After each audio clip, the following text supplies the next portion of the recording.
Welcome out, everybody. Once again, this is the RemiX Morning Show on Black Power Media, and I'm the Ear Doctor, and your host for the day. We got Kalonji Jamatanga, we got Dr. Jared Ball, and we got Burning Down Kim Brown. And coming in last but not least, we got K. Franklin. Let's get it, y'all. Oh yeah, look what the cat drug in. Yeah. It's the remix. What's up, everybody? Remix. Good morning. What's going on? What up? Back How's everybody with doing? Boom Bap Breakfast. Good morning, man, black great, people. Man. And Jared and Kamal. Okay. Yeah. Right, Burning Down Kim Brown. Come in busting. Coming out the gate swinging. Busting with a 12 gauge. Black guy. Yeah. What the deal is? How's everybody doing this morning? It was doing good for a second. Feeling good for a second. Hey man, it's the only segregated morning show you'll find in America. The remix. Beautiful. I had to play out Kim's joint, man. Enjoy yourself. That was a good one. Enjoy yourself. Enjoy yourself. Treat yourself. Kim getting kicked off a team light skin. What the deal is, man? My hair texture. I don't know if I passed the. I know I don't pass the paper bag test, the fine tooth bone test, but I don't care. Hey, that was interesting because I took that test years ago when I had hair, and depending on which side you on, from the African side, I passed because we were having a discussion. It was interesting because I was having a discussion with South African colored folks. And we were having a comparison between the South African colored experience and the North American United States black mixed experience. Okay. And I took the hair test and I passed. So in that conversation, they were saying I would have not been allowed in the colored community and I would have been designated African. So I don't know how much that holds, but in that conversation, it was funny. And I've just always noted how my identity can switch up as people want to put me depending on where they think they are, which is the real issue. Man, so anyway, that song pops in my head. He's homeless. Anyway, the backwards. I'm home everywhere. No doubt. Everywhere. Tell him, Jared. Come back. Hold on. Kim Brown told us, tell him, Jared. She the one got it started. She's switching. Kill the chick in the hood. Get him, Kalonji. Kill the chick in the hood that swing on somebody, step back, watch everybody else play. She at home. Man. And how many of those was I a sucker for, man? Raise your hand. I was, hell yeah. You shocked by that? Man, listen. No, I said, Kalonji, I was like, you shocked that he fell for it? Who? Nah. Of course not. Why? Who? Jared, you heard not Jared. Jared, you heard so-and-so said about you? What? I'm gonna fuck them up. Where that? Yo. No, Jared man, was like never that. It was back. If he was a wrestler back in the day, he'd definitely be jumping in the ring every damn time. Like, who said something about me? So with what I'm saying? With the chair. Elbows. So first of all, let me shout you all out and Sister May and the Ear Doctor. Straight up, yesterday was great. I enjoyed it. I was stuck in traffic on my way to my first day of classes, and I had a great time. I couldn't have thought of a better way. And as a consumer, finally, as a consumer, I'm like, I see why we're so hot, and I'm confused why we're not hotter. Because I was like, he's like, what else is better than this in the morning? You're stuck in traffic.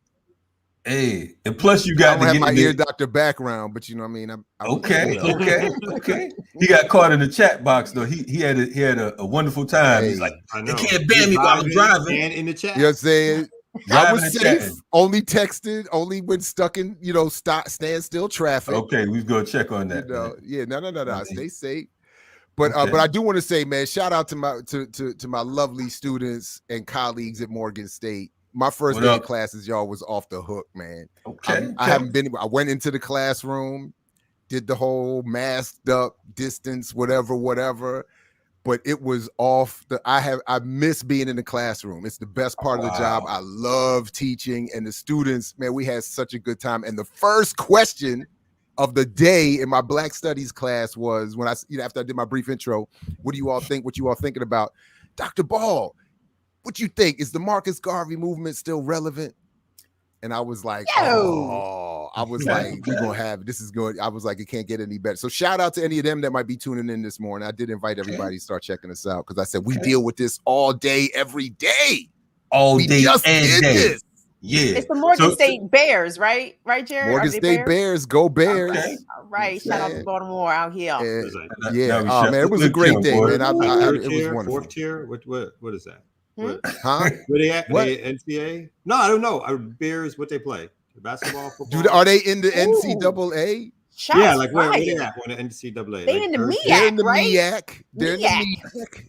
Watch your tone. Watch your tone. You about to get jumped, boy. No, I was asking questions. Kamal said bump that he from the home of Medgar Evers College, and he don't care what they said, right, Kamal? I do think. Look, Morgan has produced some pro athletes, but I do think some of the more famous recent moments, unfortunately, were when the NBA was locked out and Kevin Durant had one of his barnstorming games at Morgan State, which packed the house, and I think proved that they don't need an NBA, they don't need a league. But anyway, and when what's his name, Blake Griffin, when he was still in college, he did one of his jump over 3 people dunks on Morgan State. I think unfortunately that was and that got a lot of ESPN the whole school. Yeah, man. At least Jared's fair because of the fact he talked about the wins and the losses. He'd be like, yeah, I knocked out 8 people, but I did get punched in the eye like in 3rd grade. You know what I'm saying? Dude did swell my eye up. Oh, I love that version. Because my fight record was far worse than that, unfortunately. But I like that version. We'll run with Big dude like you. Hey man, you always attract the best. Hey, like man. That's who they go for. I was like, anyway. Dude, I didn't say it was all L's now. I just said it wasn't as good as that. Man, listen. What's your record, Kalanji? What's your fighting record? I'm nice. You gotta check these scars on the hand. Let me see them joints. Put them cinder blocks up. Let me see them joints. Hold on. They smooth on this side. They smooth with the roughness. You know what I mean? I had to fight because of the fact I was always a little dude. So like in high school, my growth spurt didn't start to high school. I was playing football, freshman football and JV. I was 4'9". Word? Yeah, so they had to get me like pads from the junior league and all that type stuff and whatnot. I was nice though, but the thing is, all these cats would run at me, you know what I'm saying, when I'm playing defense, and I put my helmet, shoulders, everything into that shit. A lot of dislocated knees around them parts. Boy, white boys beware. You know what it was. Bridgeport Central High School in the building. Anyway, yeah, I had a flashback real quick, baby. I had a flashback. I see. You blacked out for a second. But his old man real to his grandkids is like, when I was in junior high school and I played some football. Yeah, but I took the knees out. I took the knees out.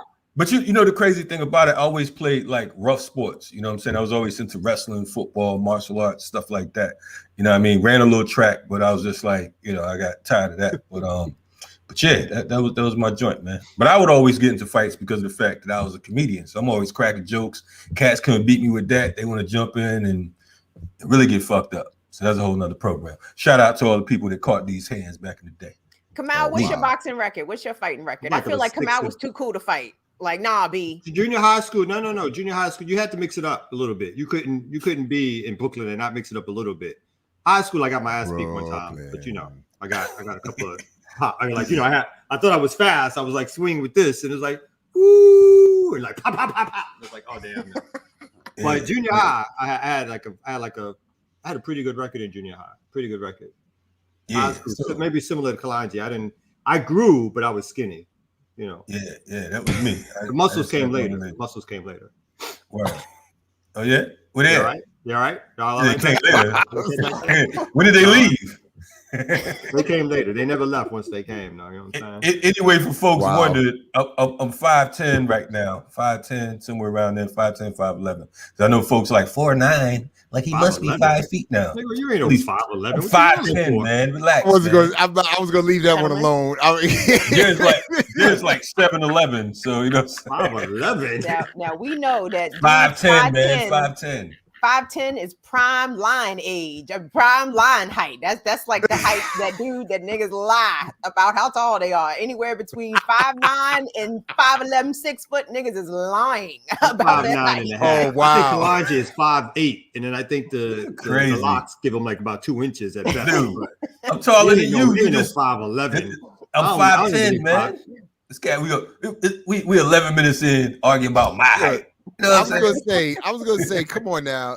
Little people have produced plenty of good things. Prince was a tiny dude, you know what I'm saying? Yours truly, excuse me. Kim is a tiny person out here. Bruce Lee. My wife is minuscule. My wife is like this tall. Hey, Bruce Lee was what, 5'9", 5'8", 5'7"? I think 5'7". 5'6", like that. Yeah, so but according to Baba Balagoon, he wasn't that tough.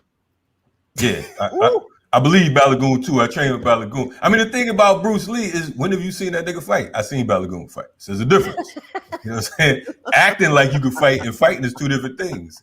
That's like talking about revolution and being in the trenches. Shit about people dead 30 years, like y'all was gonna fuck them up or something. Y'all was gonna fuck up no Bruce Lee. Look, man. Hey. I got irate. I was like, get the fuck out of here. You can't fuck up no Bruce Lee. Hey, man. Shout out to Master Moses Powell. You know what I'm saying? 5'7". Fuck Bruce Lee. How about that? Nah, I said it on TV. I'm pro-African. What up, y'all? That means you anti-Bruce Lee? I don't understand. I mean, I like Bruce Lee as an actor. I mean, I think he's a dope actor. Because the only flaw with yesterday's show, real quick, I hate to cut in on this important discussion, but the only flaw was that I wasn't here to remind people to support Sister Katia. So let's please support Sister Katia. Numbers are going up. And I'm gonna put the link in the chat, and everybody can. Again, I won't go through the whole speech. She needs support. She gives it up for the people. She's among the many anonymous who deserves our support. So thank you all very much. That was it. Thank you very much. Word. Much love to Katia Stitt, man.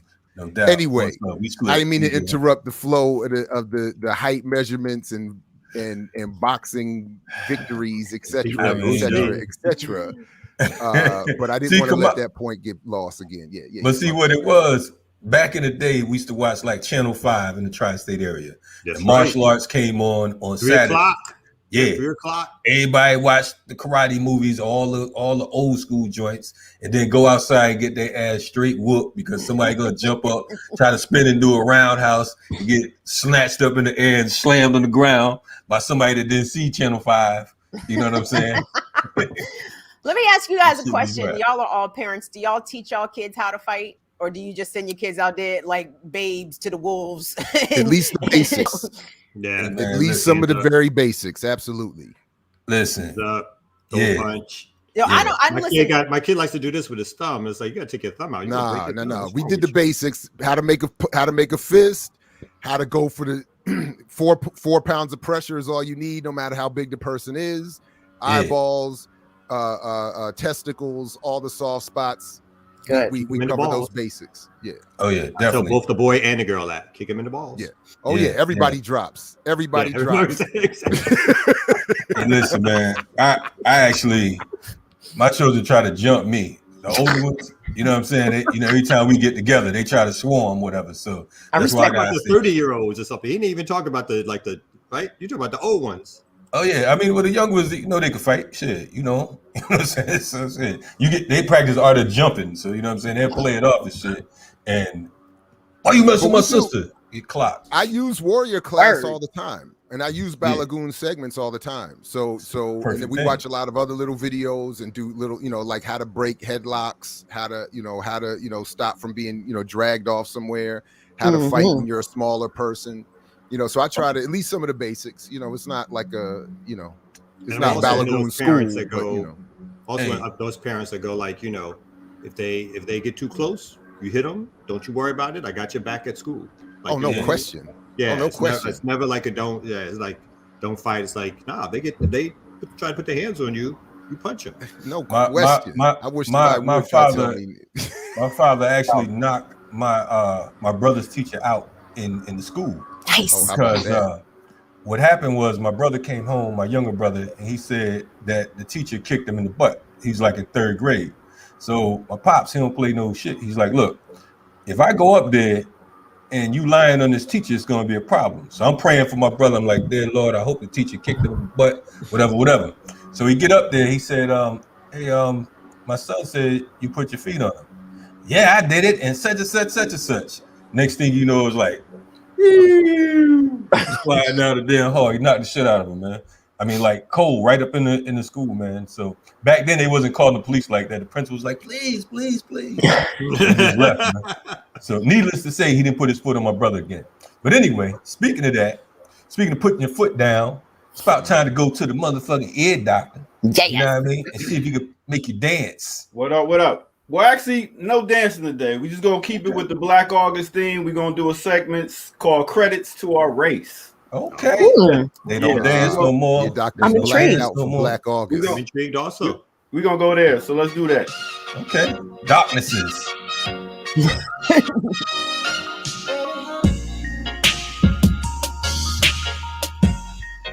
What's good, everybody? Welcome to the Remix Morning Show. I go by the name of the Ear Doctor. This is Black Power Media. Make sure y'all hit that like button right there at the bottom of the screen or whatever phone, whatever you on.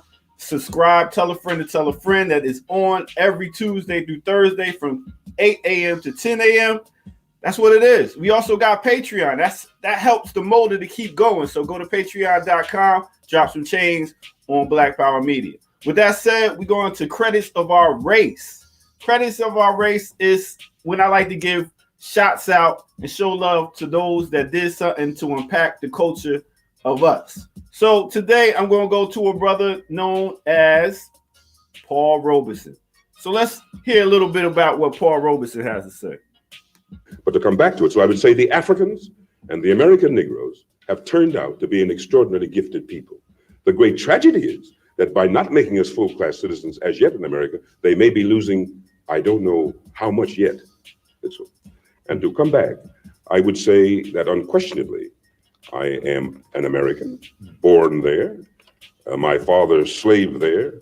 Upon the backs of my people was developed the primary wealth of America, the primary wealth. You have to have accumulated wealth to start, to build.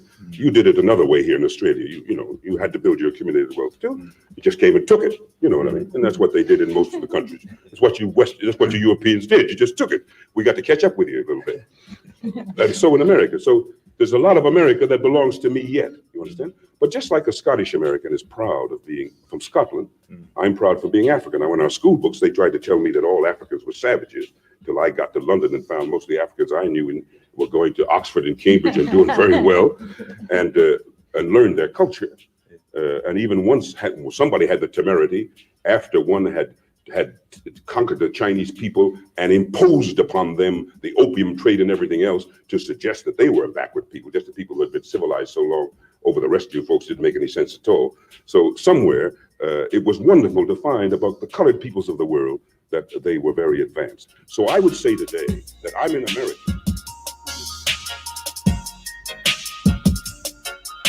Once again, big up to the man they call Paul Robeson, straight from Jersey. I'm just saying. Now let's get back to the morning crew. You know how we do.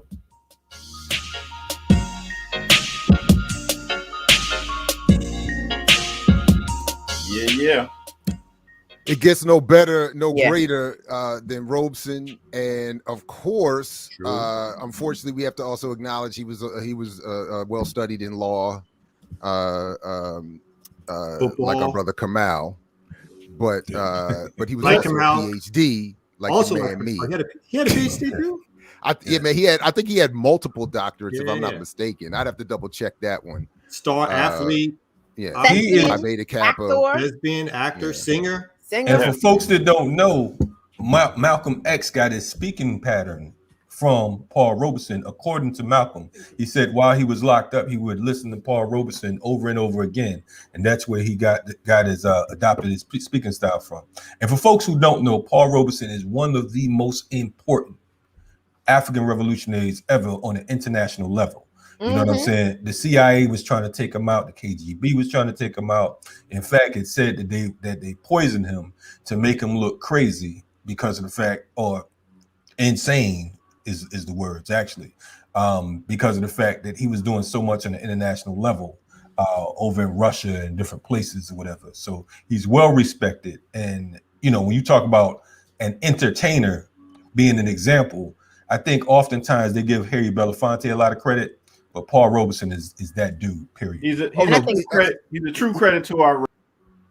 Yes, and Belafonte would tell you that too. By the way, like Harry Belafonte, like idolizes Paul Robeson. Yeah, I mean, please. This is one of the reasons why he's been suppressed so much and not held up is because not only his obviously, but everything he did and his politics, right? His real left politics, right? So they try to keep somebody like Belafonte away from us, particularly in mainstream media, without talking about all his contributions and his politics. So.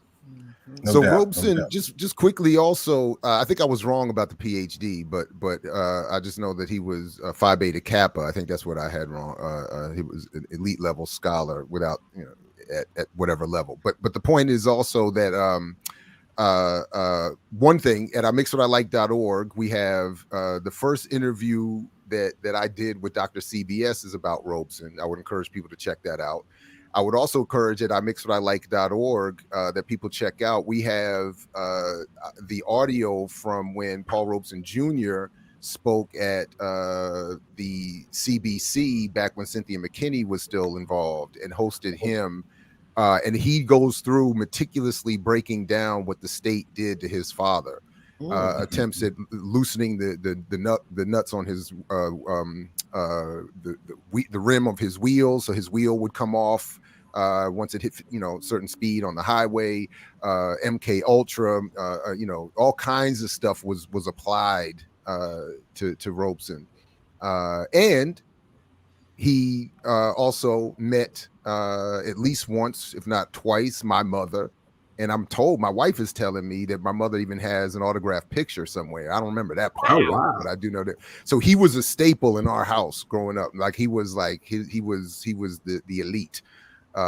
So anyway, big shout out to Robeson and thanks to your doctor for bringing him up. No, we got you on record right here, right? Don't pull a Umar Johnson in another month. Be like the great grandson of Paul Robeson, Dr. Jared Robeson Ball. There's no blood relation. I don't do any of that stuff. My mother just met him. That was it. She worked in those leftist circles, so they passed, cross paths, and that's it. No claims that I'm a descendant. Man, I heard what you were saying yesterday. I'm not doing none of that. Okay, all right. I am Paul Robeson. I am Paul Robeson. Trying to make sure we good, brother. Clear the air now. I'll be doing an interview. They'd be like, "Yo, so I heard you work with Paul Robeson's great grandson." I'm like, "Who?" That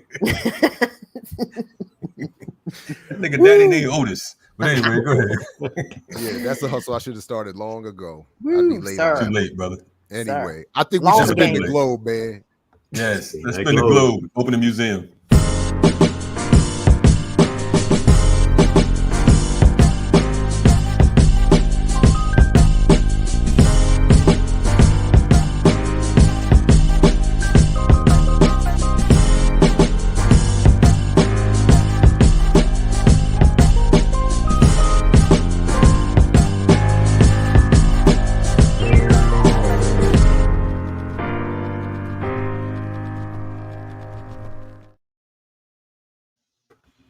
Hey, but Joe, real quick, I know she's mad at me over the vaccine stuff, but we got to get Cynthia McKinney back on here because to talk about, we should save it for a members only joint because there was an exchange between her father, rest in peace, rest in power, and Paul Robeson Jr., rest in peace, rest in power. It got heated in that room after his presentation that day, and I thought there might be some blows thrown between these old men. But we could save the details of that one for a special BPM. Yeah, definitely shout out her father. Her father, Billy McKinney, was the truth. I had the pleasure of organizing with him on several occasions. The first time I actually met him in person, he took up for me because some pork chop preacher tried to take over our set. And he came over and he said, "Oh, how you doing, Mr. McKinney?" He said, "Mother effer, don't Mr. McKinney me, you son of a bitch, you damn thief." He said, "You try to take this young boy's shine. He out here doing his work, and here you come." He trying to quiet Cynthia's father down because of the fact that the reporters did. "Don't shush me, you punk motherfucker." So Cynthia had to come over there. "Dad, let's go over such. Yeah, that's exactly what happened that day, by the way. Yeah.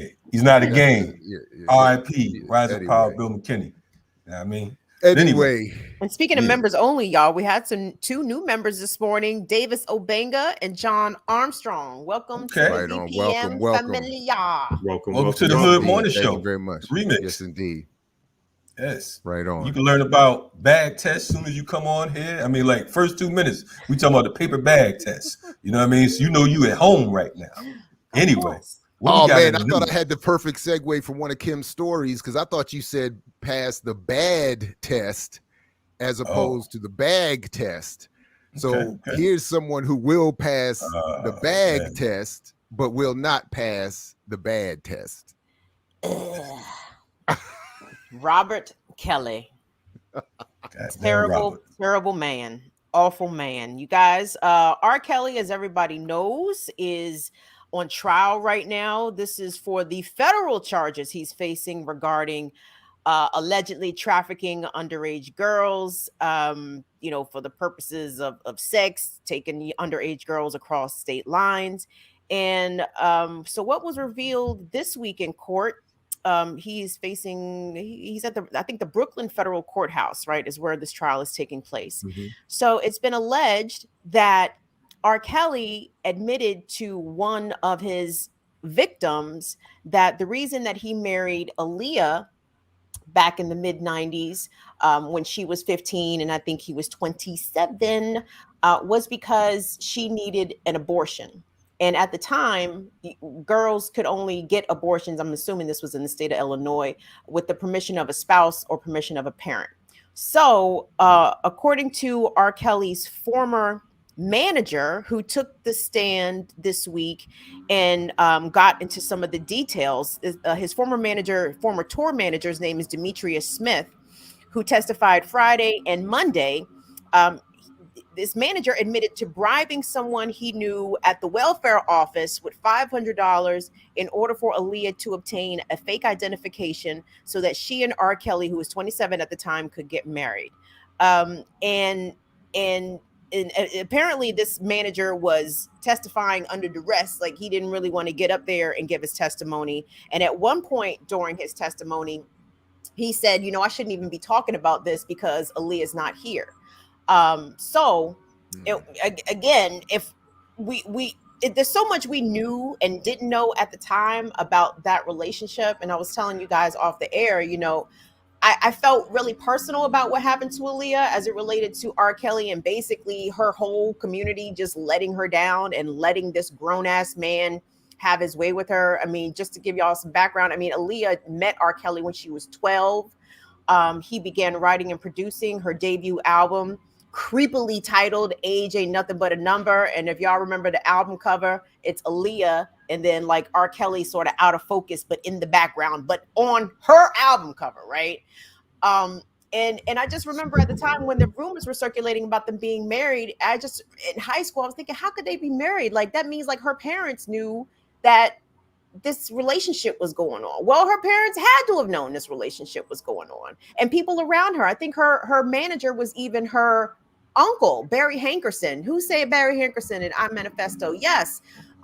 There was a lot of letting down of this young girl. And it's just, we cannot let what happened to Aaliyah ever happen to another young woman ever again, famous or no. Right? If you know of a young girl, a teenager, an underage minor dealing with a grown ass man, or rather, let me rephrase that, a grown ass man dealing with the underage girl, you got to put a stop to that shit somehow. You better go tell. And I know we live in a culture of not snitching, but we need to protect our young women out here because they are vulnerable to predators, to prey like R. Kelly. And sometimes they are shiny and famous, or not even shiny and famous, right? Sometimes they just regular dudes who don't see anything wrong with having relations or having a relationship with a teenage girl. And we cannot normalize that shit. We cannot pretend that stuff is not happening. And if you see something, say something, right? Even if her parents don't care, you have to tell somebody, y'all.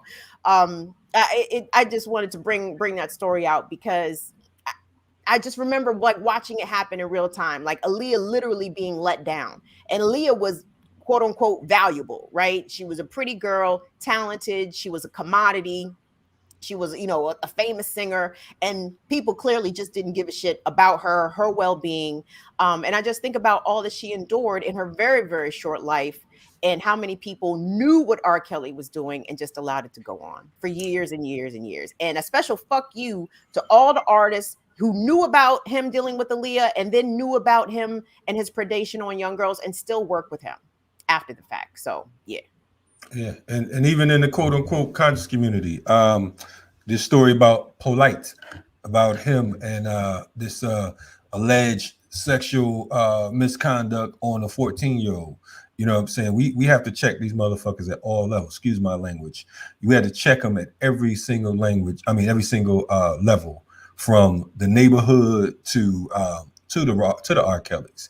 Once we have a system in place, then it'll be a little more difficult for folks to operate like this. These same people that's coming up and speaking out now, the adults I'm talking about, like you said, the folks who was in his life that was only there for the money or whatever, I mean, they should be held accountable as well. If they didn't say anything up until now, up until they're being subpoenaed to court, then I think that they're just as responsible for this behavior as anyone else. And her uncle, Barry Hankerson. And his record label, Jive Records. Yeah, fuck him and his label. Just wanted to make sure. I don't know to what extent people do or don't know who Polite is. I just wanted to put that up on the screen real quick for them. Yeah, this lizard. I mean, yeah. No, I was going to quickly, just having a daughter, it just changed. Like, we don't do sleepovers, all that kind of stuff. We just are even close friends. It's like, it's got to be family. And even then, a lot of the sexual abuse happens even within family. So it's just a crazy world. And Kim's right. Like, you got to call these folks out. R. Kelly has been slighted for 30 years based on his musical talent and his ability to make money for people, and folks shut up, covered it up. I mean, my God, the dude had a trial with a videotape and escaped that, right? So this dude is getting his due because it's just become some overwhelming. And that's one of the really positive things. One of the great things about the Me Too movement is the ability to expose and have these things questioned and talked about and discussed. Yeah, obviously, you don't want anybody sort of convicted strictly off accusations, but R. Kelly has been somebody who is prominently almost flaunted his sexual adventures with underage women, and his sort of like having caravan. I mean, just like women living with him, and just going from like woman to woman to woman and all that kind of stuff, which has also been exposed, I think, in the documentary. So, I mean, this guy has been a predator on a community. No love lost. Like, what happens to him, and he deserves what's coming, B. And he called himself, literally threw it in our face, called himself the Pied Piper. You know what I'm saying? So, and I know I've talked to people, but I've seen people online talking about, well, he was abused himself as a child. Okay, I get all that. Get help.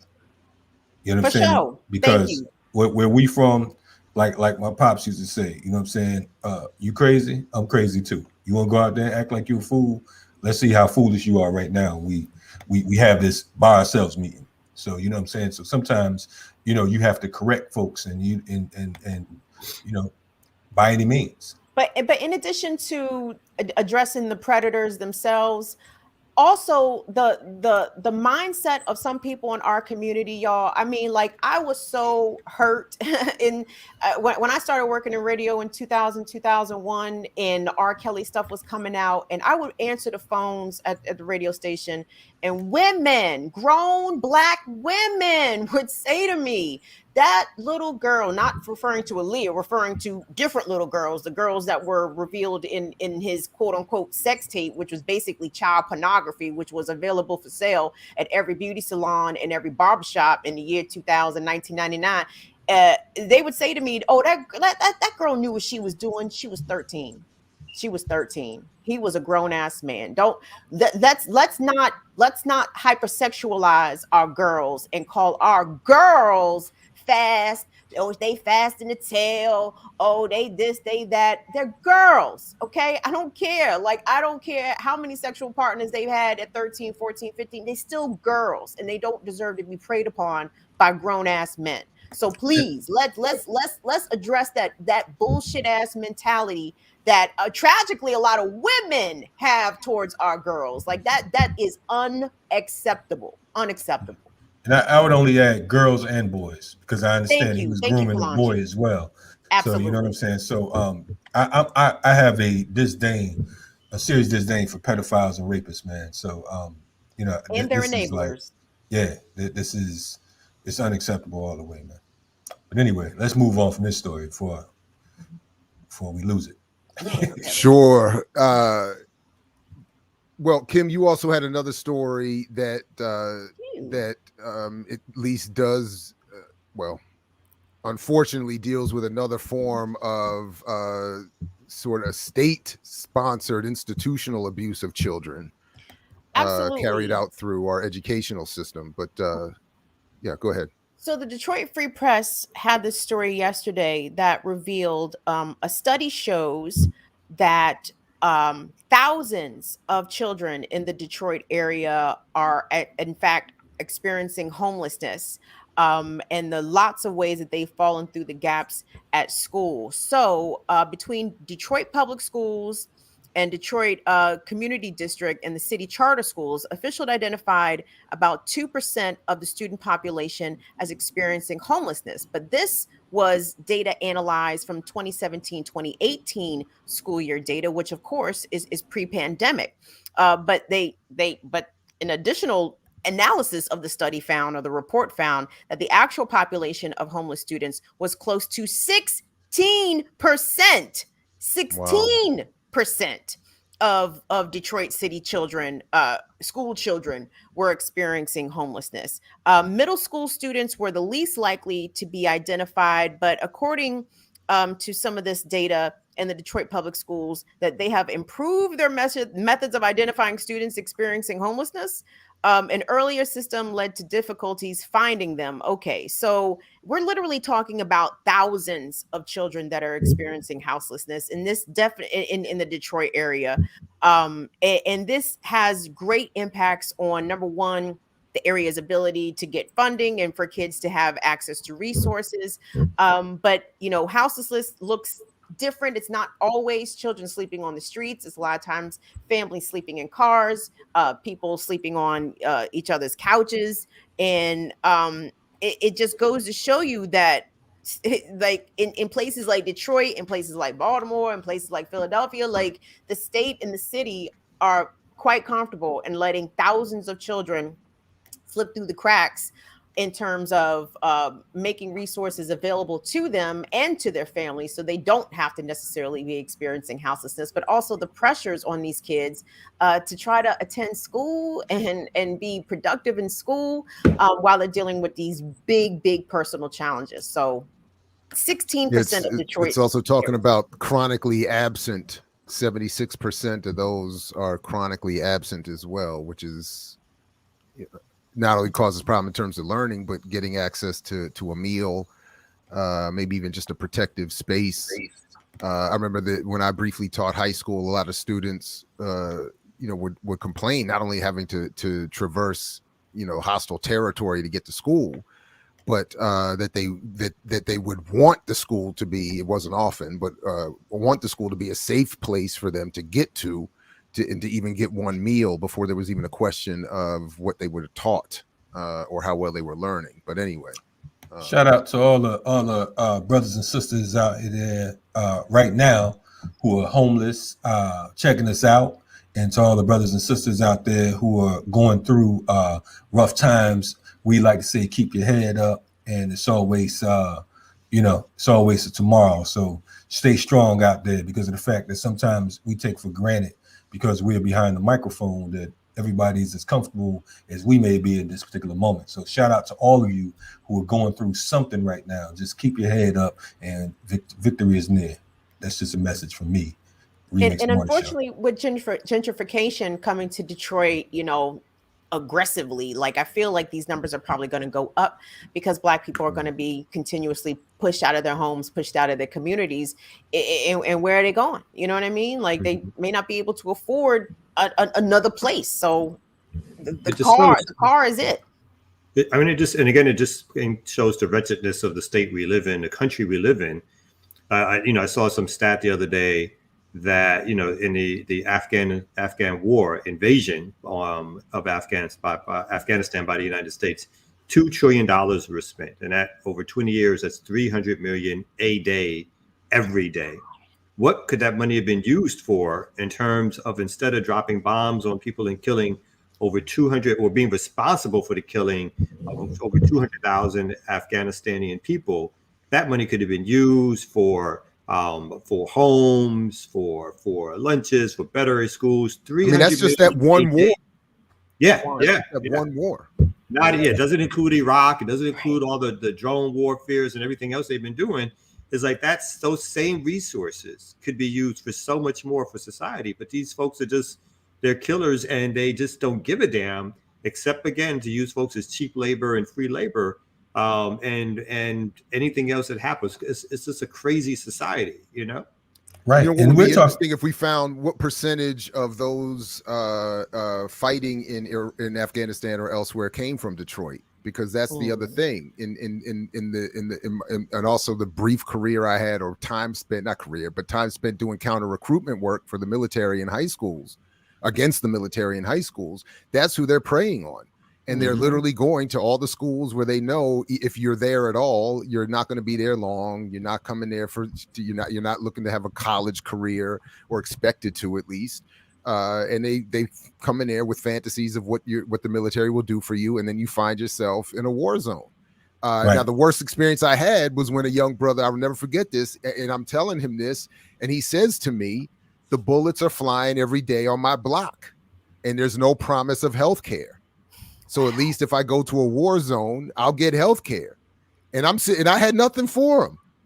Other than, good luck, keep your head down. I was like, there are other programs. I'd say that wasn't all I said. There are other programs, other ways we could try to work around it to get you what you need.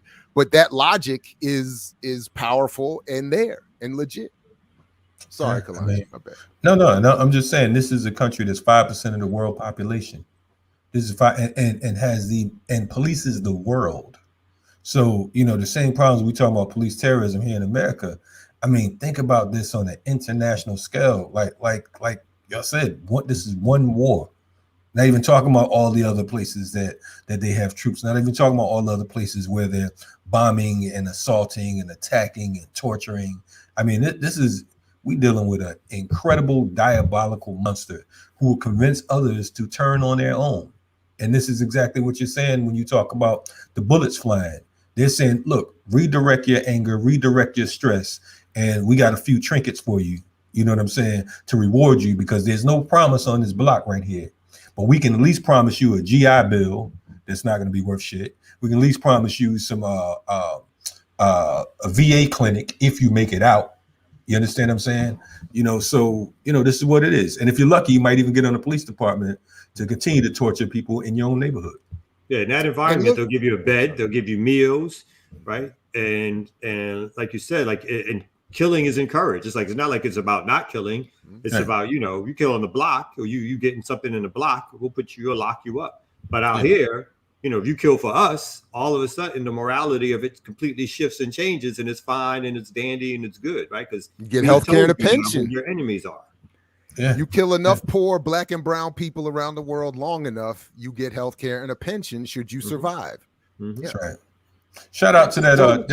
Man. Just give the kids a chance. Like, my younger brother was pushed into the Marines, and it broke my heart because it was completely antithetical to who he was as a person. Like, his character he was not a killer, and they trained him to be a killer, and people were encouraging him, like, "Oh, you going to the Marines? Oh, that's good." No, nigga, it's not good.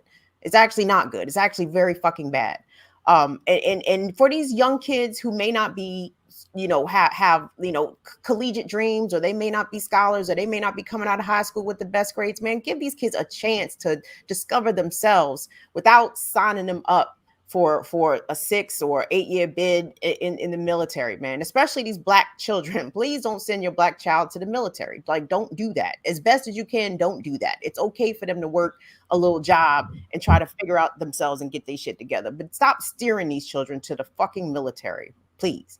And shout out to the late John Judge for the counter recruitment work he put me on to. That does need to happen, because the propaganda they spill in the schools to the parents, to the kids, is powerful. Yeah. And the promises that they offer are powerful, and they're fantasy at best. So big time. All right, so there are those out here obviously trying to offer up some responses, and I saw this story. Shout out to Eugene and Rania at Breakthrough News, but they did this interview with Kathy Rojas, who's a socialist running for mayor of New York City.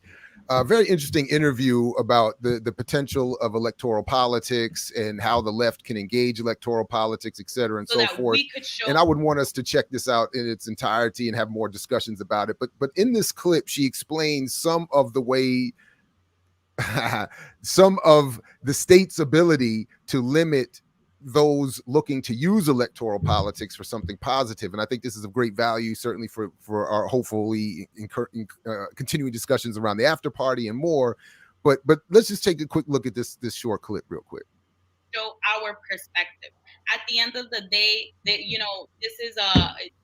is known to be a two-party system, supposedly democratic, right? And we're running as a third party, right? In terms of the debate, we need to have I think it's $150,000 of donations in order to participate in the debate. Wow. So yeah, it's a donation threshold in order to participate.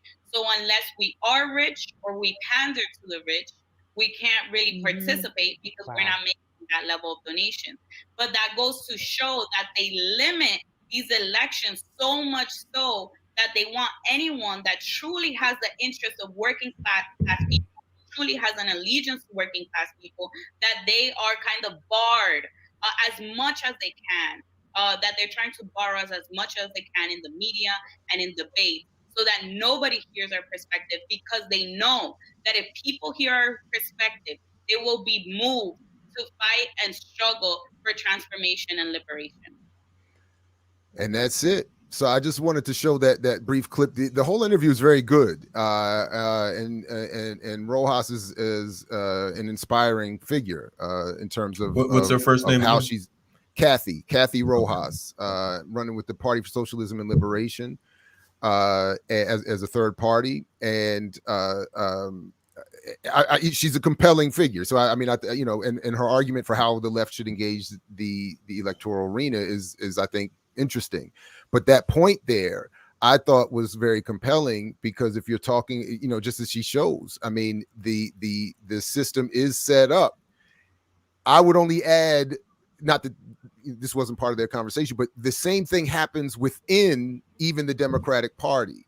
That is the same sort of process, so that people trying to work within that party to do something positive have money aligned against them, making it harder for their message to be heard or interpreted or whatever, and then they're forced out or marginalized even within the party. And as we're seeing, even challenging from outside, the structure itself is lined up. Why should your involvement in the debate have anything to do with the ability to raise $150,000? It's not even based on how many signatures you could get showing your potential support among the people. It's about how much money you can raise. So you could have one donor easily come in with 150 grand for somebody easily and get them on a debate, whereas someone like this, who actually represents the will of many millions, is blocked. So just thought that was how difficult. Just wanted to ask, Jared, I mean, I know you worked with the Green Party for a little while. How difficult was it as far as organizing around the same issues? Was it problems with money as far as it's the same thing? It's honestly, I think the bigger issue, even beyond money, is messaging, and I would argue organization within these entities like the Green Party. Who worked, with it. They had their own issues going against Cynthia and Rosa when they ran with race and real radical politics. But the biggest issue, I think, even before money, sort of spoken to here by Rojas, is the messaging. How do you get the message out? It's the same thing we hear, and I know, Kalonji, you know, we all know people with radical artists. You know, Dead Prez used to talk about for years. We can't even reach our own target audience. You know, like we're blocked, and but of course, once they hear it, they love it. But that's the point. So that was always the biggest thing, you know, for me. Once people hear in a calm, reasoned, here's what we're actually arguing for, there's almost the only response they would have is, oh, but you can't win because, you know, Barack is running or Biden is, you know. But on the basis of the argument, there is no response. So, and I remember folks actually getting mad because Cynthia and Rosa were running. They was running and Obama was running. So it's like, y'all messing up the vote, whatever. Whoop, whoop. You know what I'm saying? As if Obama's black drone dropping ass was going to be a better fix for us because of the fact that his complexion was a little bit darker. But again, they didn't lose on the argument of what will Barack and the Democrats actually do versus what you and the Greens would actually do. It was always of, well, you can't win, so they can win, so we'll accept less. It was a very conscious choice as far as I remember it. So the race for mayor in Buffalo, I think, is one that we all need to be paying attention to, because the Democratic Socialist, the black woman, India Walton, defeated the longtime Democratic mayor. Is it Brian Brown or Byron Brown? I know his last name is Brown. He was a Cuomo crony, and he's been in power for a long time. She defeated him in the Democratic primary. And now, not only is he and the establishment Democratic Party mounting a write-in campaign against her in November, it's also been proposed, because they think that really she has a very good chance of winning. It's been proposed that Buffalo will eliminate the position of mayor altogether and adopt a city manager system where the city council would appoint a city manager. It's not dissimilar to the bullshit that happened in Flint, Michigan, where the city manager was overseeing stuff and having the answer to the city council in Buffalo. So in anticipation of this Democratic Socialist, this black women potentially winning the mayoral race in Buffalo, they're already trying to figure out a way to neutralize her. To they just won't have a mayor. If a Democratic Socialist is going to be a mayor, Buffalo said, "Well, fuck, we may not even have a mayor." So watch what's happening with India Walton in Buffalo, and give her as much support as you are able to, because she's already under fire, already under attack by the establishment. Yeah, what's funny? What y'all sniggling at? We go back and we I'm look laughing at because you said, if I heard you correctly, they're saying, well, they're like, we'll kill the whole position rather than give it to her. Like, I'm just like, that's just, I mean. Well, the white man is calling the white man. Cynthia, right? Like, look at Cynthia McKinney here in Georgia, who won election after election, and to a lesser extent, but still is similar, like Nina Turner recently.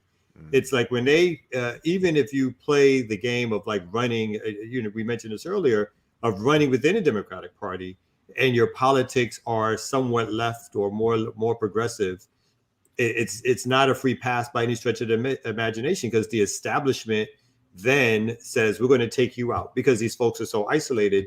You know, it's that double-edged sword of how much support you want to give to somebody involved in that system, right? But still, you understand that the establishment itself is like, we're going to isolate and pick these folks off. So that's what happened with Cynthia McKinney, is that she was too radical for them.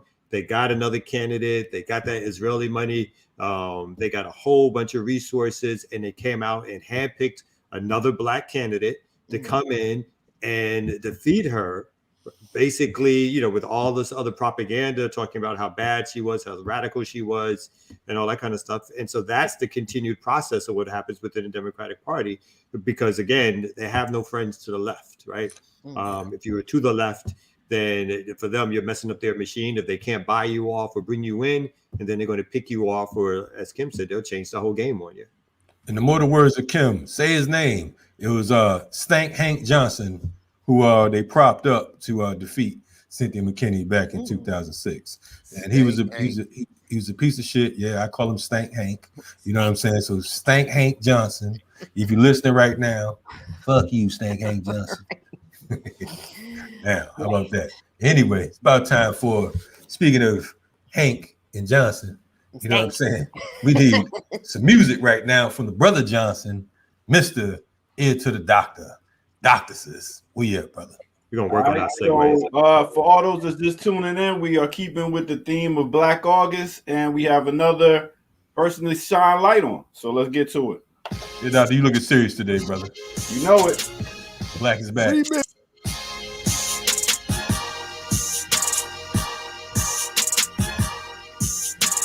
Yeah. Welcome back, everybody. This is the Remix Morning Show, and this is time to shine our light on another credit to our race. And at this time, we're going to go to no other than the sister Winnie Mandela.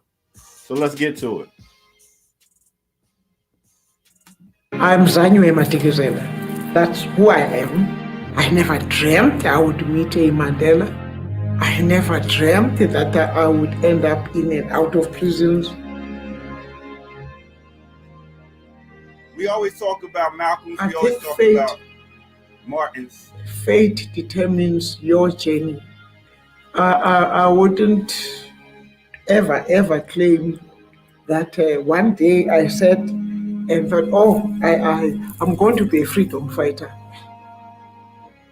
No, I was born out of the conditions of the country that determined who I ultimately became. We always talk about the Martins, we always talk about the Malcolms and the Mandelas, but it wouldn't be no revolution if it wasn't for the sisters. Just like Winnie.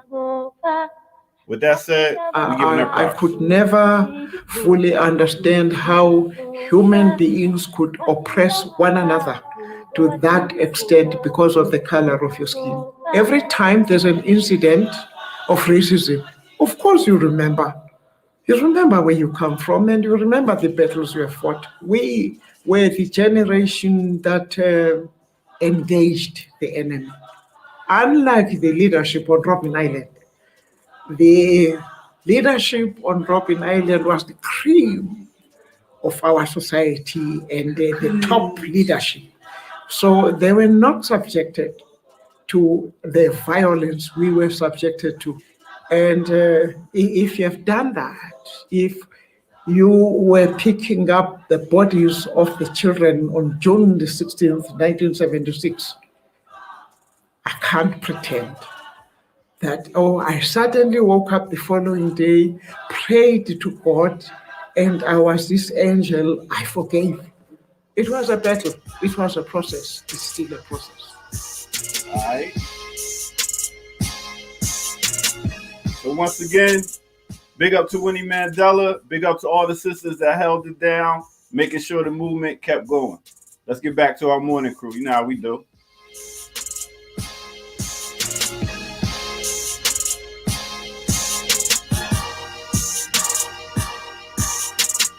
Yeah. Nomzamo, man, hey, for years, she was at the top of my bucket list for interview guests, and I couldn't ever make it happen. I didn't have the connects, got close once or twice, but very much rest in power to Nomzamo, Winnie Mandela, man. She was an incredible person, man. Yeah. Stay true. Yeah, absolutely. I mean, other folks were like giving away the store, or telling them they can keep the store, right? Winnie Mandela was out there fighting that radical fight, man. So, like, again, underrated, not talked about, abused in terms of like who she is. The propaganda wars against her is so serious. That's because they knew that she was a real fighter. You know what I mean? Stayed shout real. out to Loxley Edmondson, a professor I had in grad school who had us study her. And I wrote a paper in grad school I was so proud of. It's even at imixwhatilike.org. People could go check it out, because in that paper I learned specifically about there was one white man whose job it was specifically to handle the propaganda against her. And I remember reading an interview with him. That was his. Was that Dr. Whitington? Dr. Whitington. Whiteness publication. Yeah. I just thought it was deep. I mean, to think that to have, never mind all that else was done to her, but one person whose job it was to sort of coordinate all of the anti-Winnie propaganda is pretty deep, man. Anyway, the ANC turned the way the ANC turned on her, the way Nelson turned on her. It was completely disgusting. You know. Say that. Yeah, it was. It was. Folks need to go back. If you didn't check out her funeral, you need to go check out Julius Malima's speech in regards to Winnie Mandela. Killed the boy. I think that was probably one of the greatest funeral speeches that I've heard. Julius Malema at Winnie Mandela's joint, because he talked about how some of the people in the audience were traitors, calling them by name, and how they spoke out against her, and the nerve of them even being there. So, man, when I go out, please make sure whoever's left, you know what I'm saying, that any suckers come in or try to come in, just go ahead and knock them out, courtesy of me. No, I told my wife, literally, we joke about this, but I'm serious. I have a do not invite list. Like, come on. There is people you cannot show up, talk about, oh, I love the brother. Nah, she gonna have a list at the door. Get on. You not on the list. You can't. But just real quick, man. And one other thing I wanted to say, because I know a lot of people like to disunite the diaspora by pointing out how many times a continental African will play a Black American. Like what we saw with the brother playing Fred Hampton recently. Let's not forget it was Jennifer Hudson that played Winnie Mandela. Not well either. Not well, and leaving out all of the important. Yeah, thank you, Kim. All the important pieces of her story, but I just anyway. That was funny. Good Kim. Anyway, right on to rest in power to Winnie Mandela, man. Nomzamo. Anyway. Yes. So we did have a couple other things that we wanted to get to in this hour that we didn't from the last hour, and then something that I think is potentially a problem causer conversation for a little later in the show. We're gonna save that because I think there might be some tense moments later in the show when we bring up another, Jared. Not on a remix. Why would that ever be an intention? I'll say it this way: there have been proposals for potential versus combative moments that we should bring up and see what we think of the rumored or the suggested. I don't know how to better tease it than that, unfortunately, without giving it away. But I want people to hold on. We're going to end the show with a tense, potentially, doesn't have to be, potentially tense moment. Okay. But anyway. Any of these people potentially work with R. Kelly after it was known that he was a pedophile? Oh, Lord. That is an interesting timeline I would want us to revisit at that point. And absolutely, Miss Burn It Down, you are on the right track. So absolutely. shout out to all the people texting me right now talking about they like the work we're doing on the air while I'm on the air. Thank you, Richard. Right on. Hey man, that's the best validation, on demand validation, in the moment validation. Yeah. So thank you to that. So this is something I'm definitely going to spend more time, because I know Kalonji, these are his favorite segments when I bring up the cryptocurrency stuff. I'm really going to get into this on my show Friday morning in greater detail.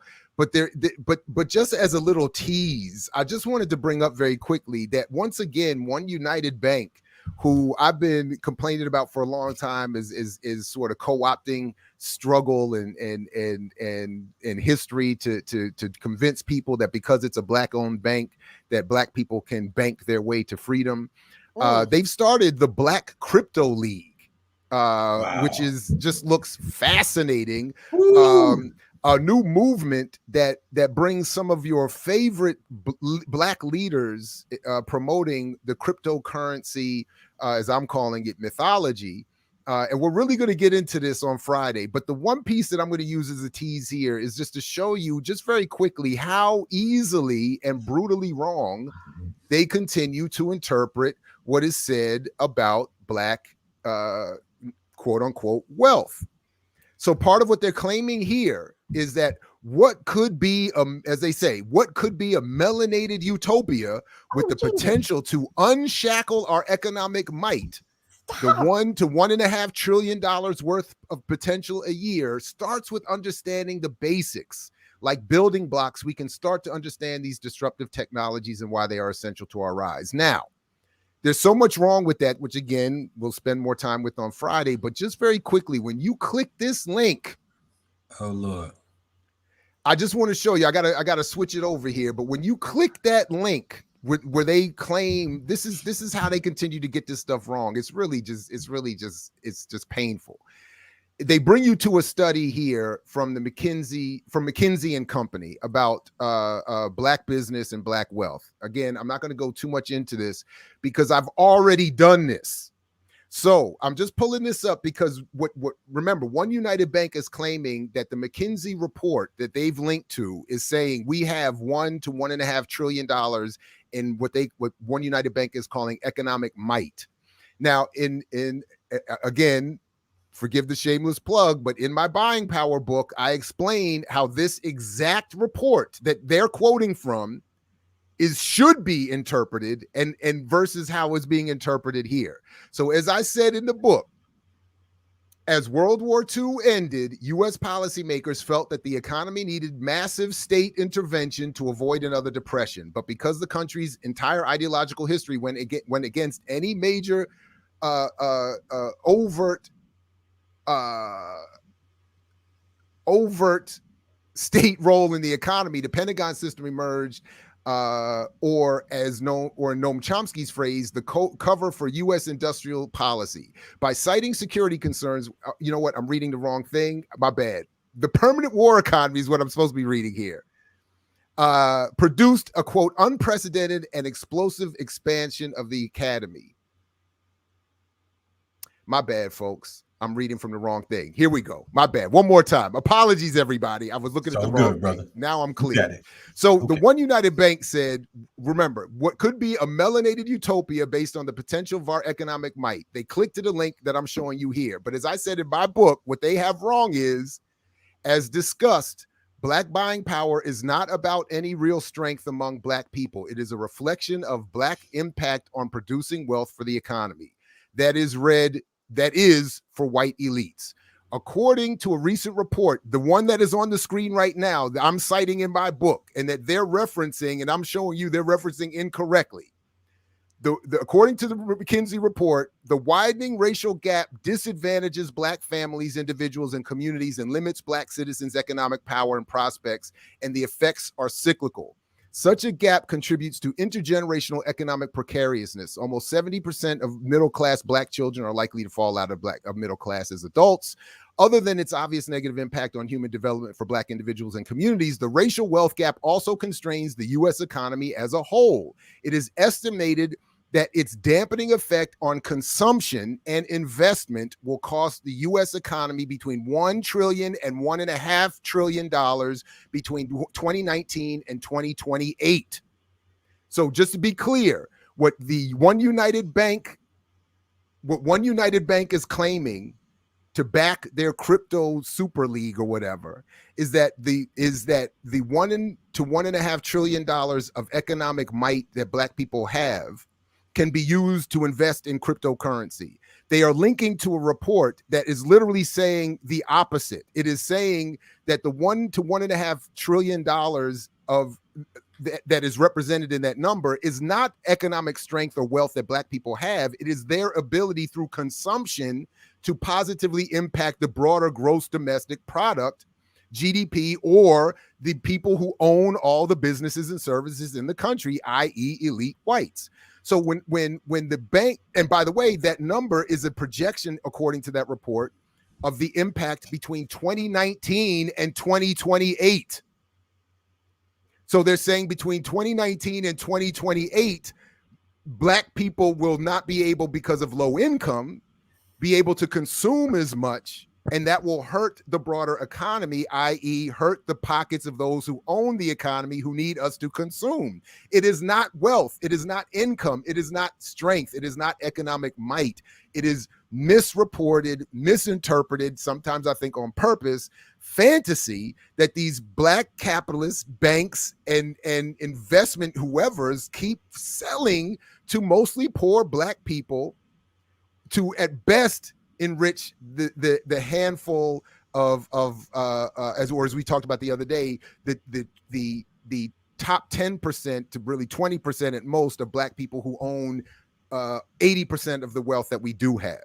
So it is anyway. I'll deal with this more in detail and slower and more carefully on Friday. But it is just painful garbage mythology these people keep pushing, and they literally misrepresent the studies that they claim that they're reading. And then put it in their own promo materials as proof of our might. Well, let me tell you something that's not misinterpreted or misrepresented. That is the fact that our comrade Tafari Melasizwe, who I got stuck on his name, just decided that for the Winnie Mandela and Paul Robeson segment today, that he would donate one of those slave masters by the name of Benjamin Franklin. You know what I mean? So $100 goes to from Tafari Melasizwe, who is a awesome photographer, who is an awesome artist, graphic artist, and educator. In fact, he did the cover for my book, How to Build a People's Army. You know what I mean? So definitely shout out to Tafari, and we graciously accept your donations here at Black Power Media to continue our programming. Jared, I wanted to go back to the could you go back to the first one you put up, Jared? Oh, sure. It was interesting, the caption right under it. It had the word revolutionary in it, or revolution, because it fits into the propaganda of telling black folks. If you go up near I think the picture, that first, and that first caption, that first little thing they put under there, you see black financial revolution is here. Yeah, and how they talk about can recoup the generations of wealth lost at the hands of slavery, Jim Crow, unequal housing, and many more factors. We're building revolutionary ways of existing and excelling. And just that alone tells you it's a snake oil salespeople, right? They'll prey on our desires to either break away or have some sense of freedom or liberation, or to feel like we're building some sense of wealth. They'll prey on those desires, and again, that's why I think they do know what they're doing. And there may be small players in a larger game, but the fact that you have these sort of snake oil sales folks who are willing to go this far in order to get the little bit of coin that people have is what I also find disgusting, right? Yeah. They fit into a larger economy of sort of sapping whatever resources people have, but it's just to use the language, the propaganda that they think people are going to respond to. And again, it happens over and over again. Like the crypto is one, but obviously going back to the bad little museum idea, we constantly have people who are selling black folks these dreams. Really, it's about extraction of the little bit of resources people have, and they will give nothing back to the community. And nothing back to the people who gave these resources. And so that's part of also, I think this whole game is not necessarily just about sort of like folks taking wealth with being unsure about what they're doing. It's about folks extracting wealth with the language that they know people will most likely respond to, because they know in our hearts we care about trying to figure out how to be free and how to be liberated. And they take complete advantage of that. How come? But I'm just showing you another image. I'm sorry. Sorry, Kim. I'm just showing another image of what they do here. By the way, this is all the same bank. Yeah. Talk about financial literacy. How come none of this shit ever says, "Why don't you pay the property taxes on grandma's house so the gentrifiers can't steal it?" From the little rural community where my people are from in Central Virginia. The rumor is that white folks are going to the county courthouse and checking the property tax records of people who are delinquent in their property taxes so that they can pay the money and seize the land, right? And how come in all this talk about revolutionary and black freedom and liberation, nobody says a plan to stop the fucking gentrification of our communities, which the census has revealed that black people are getting pushed out of cities and places that we have lived for literal generations, right? How come that's not part of the strategy? Well, I think they would argue it is. That's the thing. I think they would argue that it is, because part of their argument is that if more black people deposit their money in black-owned banks, like One United Bank would be more likely to give home mortgage loans to black people that would prevent the gentrification that you're talking about. That's how I think that they would approach that argument. Now, it doesn't matter how much literature and how many years of attempts that have proven that to be an impossibility or to be false. That I'm just saying, Kim, to your point, which I think is a great one. I think that's part of how they would respond. That in fact, when I had my argument or debate with B. Doyle Mitchell, who heads the black head of Industrial Bank in D.C., that was part of his argument, and he was so woefully either willfully ignorant or just ignorant that it was embarrassing. But that's part of what they claim. Sorry, Kalonji, go ahead. No, I'd like to add on. In some cases, it's not that easy because of the fact that, like here in Georgia, in Cobb County, there was a situation where they took white folks' homes as well because of the fact that they wanted to build a stadium. So they wanted to broaden the roads and all that type stuff. So they had a situation where it was eminent domain. They actually paid them what they thought the value was, but white folks were protesting as well. Like, look, this ain't what I called for. This ain't why I bought my house over here, whatever. But they actually took their shit. So if they really want it, ask the natives, they'll take it.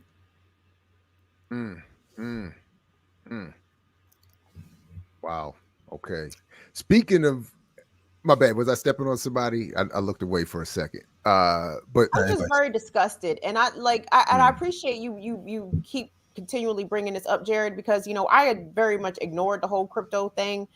I'm poor. Like I don't invest in the stock market. I don't give a fuck about any of that shit, right? You know what I mean? Nigga, yeah. I ain't got money to be playing. You know what I'm saying? Shit that I could possibly lose. Get out of here. But I'm recognizing it as the grift that it is. And the people who are famous or celebrities or have some sort of reputation in our community, people who are sticking their name behind this and really pushing people towards this, man, niggas keep notes, yo. These people are not for us. They are absolutely against us. They are here to enrich themselves while duping us out of the very little that we have left. And the whole notion of this trillions of dollars of buying power, nigga, we don't own shit. like we don't own stuff, and the stuff that we did own is being taken from us like quickly, cyclically, like yearly, daily. Like I'm just tired. I'm tired of seeing these frauds out here as if they are here for us, and they are not. So I appreciate you, Jared, for calling these niggas out. Thank you.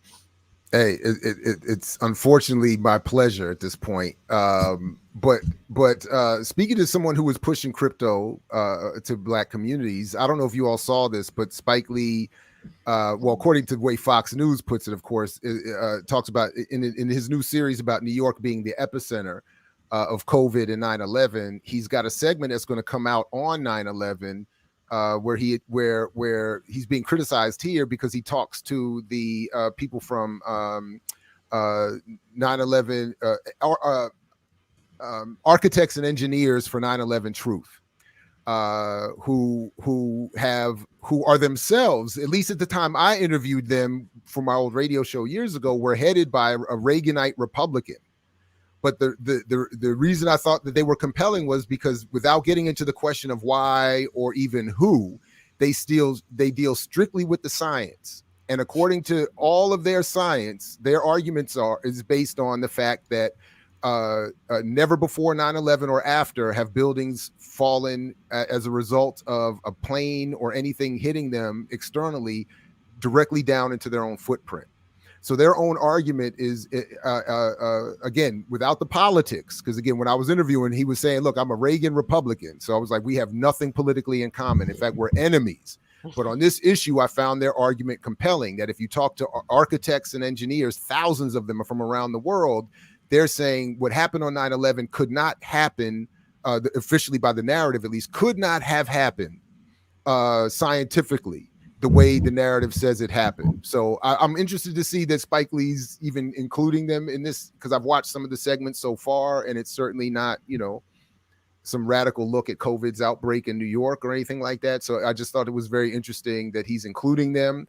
I've personally found them compelling as an interview years ago and thought their argument was well, compelling.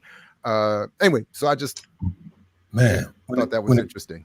When the cat says that they're a Reagan Republican, that's different from a Trump Republican. A Reagan Republican is it ain't nothing to play with. I don't know if it ain't too many Republicans you could be worse than a Reagan Republican. A Trump Republican, at least he's just an idiot for idiot's sake. A Reagan Republican is one that's been serious business, from Hollywood to to the White House. You know what I mean? So he's a whole different, from the State House to the White House, from the governorship. Klan puts on a suit. That's the way, that's the, I mean, if you even say you're a Reagan Republican, it's like, it's like, I hate niggas. That's what that means. That's and listen, on some level, I was joking at the time off the air with my friends. I was thinking at the time, I said, the real reason behind their argument is not the science, it's that they don't want non-white folks to get credit for something like 9/11. That's how I away some mud. These sand niggas gonna come over here and do this. Right. I mean, that's partly how I've always felt about it, is just this weirdness around people don't want to believe that the United States got hit. Right, like the United States got punched in the mouth in a relatively speaking unsophisticated way, because some folks hijacked some planes, caused mass destruction and death, and showed that the U.S. had some vulnerabilities. Like, no, you can't necessarily get a missile all the way over here, but if you planned an attack, you could do it. So I'm always, and again, I haven't looked enough into all the different so-called conspiracy theories and so forth, but I've always one of those folks who believe that they did it, like somebody got you, and because when folks say that they think it was the government itself, it's like then basically you're just saying that they just super people, and that everything they do is some conspiracy, or everything they do is somehow ultra thought out and logical, and they've got plan after plan, and you can never defeat them. It's like these folks are humans too, and this is nothing about whether or not I agree with what happened on 9/11. This is more about the fact that that folks can get got. Anybody can get got, right? Even people who have the weaponry and resources and so forth, they can get got. And it doesn't necessarily mean that just because they got that we got to act like it's not possible, right? Because then that just destroys all the dreams of having radical change, because you give them so much credit as if they're super people that they can stop everything, or anything that happens is sort of like within their power and within the context of their own strength and narrative to make happen. And it was only done so that they can invade these new countries, as if they need those kind of major excuses to invade these new countries. When again, it's not to say that they haven't used things before or set up things before to happen. But it doesn't necessarily mean that they killed 3,000 people in order to do what they could do anyway with another excuse. The illest thing to me about 9/11 was Boots Riley from the Cool's album cover 1 month before the 9/11 attack, when he actually was strapped with explosives in front of 9/11. You know what I'm saying? In front of World Trade. So that to me was like one of the wildest things when you talk about conspiracy theorists. You know what I'm saying? Of course, I don't think Boots did it, but I'm just saying it's like I was going to ask. It was a conspiracy. I mean, Boots need to go on the run. Boots need to lace his boots up and get jogging, brother. Get loose. You know what I mean? I just was trying to pull it up real quick so people, if they didn't either know or needed to be reminded, it's and rest in peace, Pam the Funkstress. To Pam the Funkstress. But yeah, that's a crazy cover to have. Yes. Before 9/11. Yes, 1 month before. You know what I'm saying? This thing drops. That was you talking about timing, and I mean the crazy thing about it, by the way, too.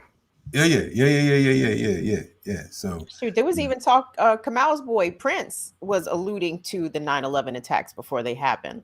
Well, that was the second attack too, though. By the way, we forget that's true. Right, there was another trade tower attack. Truck right. bombs, in the blind 93. cheek, all that kind of stuff. Mm-hmm. Yeah, was that Tim McVeigh or was that we talking about? No, that was Oklahoma City. Oklahoma, right.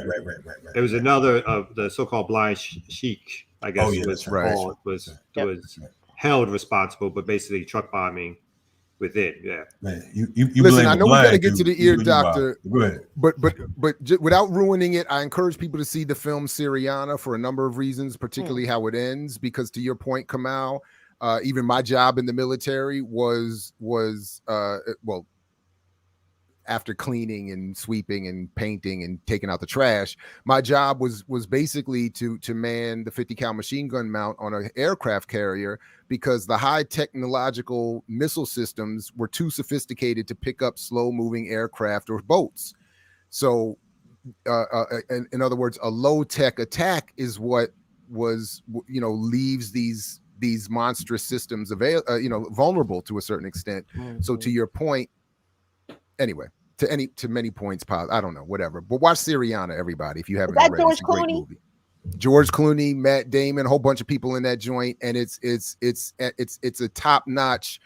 It's as good as Hollywood gets when dealing with politics and film. Remember, like the low tech, what turned the Iraqi war into a real war was that the insurgents sort of like had low tech technology. That's it. That began to sort of blow up tanks, right? They figured that out. Like, this stuff ain't impenetrable. We can get it from underneath. And that kind of like putting those things, I forgot what you call them, but the IEDs. That was a turning point. That was a turning point. That stopped something else. That's another something else to stop. Yeah. But that was a turning point for the Iraqi war because it made them vulnerable in a way that they weren't vulnerable before. So. Right. All right. All right. Well, look, my bad, Kalaji. Go ahead, man. Nah, I'm good. My bad. I got caught in the IUD. I'm like, I was going to step on the hosting job and bring the ear doctor in so we can get to this controversial. Maybe there's a segue between the IED and the IUD we can use. Lord. Together. Okay. All right. Well, let's bring the ear doctor on. He can tell us. Yeah. Speaking, y'all talked about some dope artists. We're going to stay on that on a Black August, and we're going to stay on the segment of Credit to Our Race. And we got another dope artist we're going to shine some light on, so let's get to it. Remix. Yeah.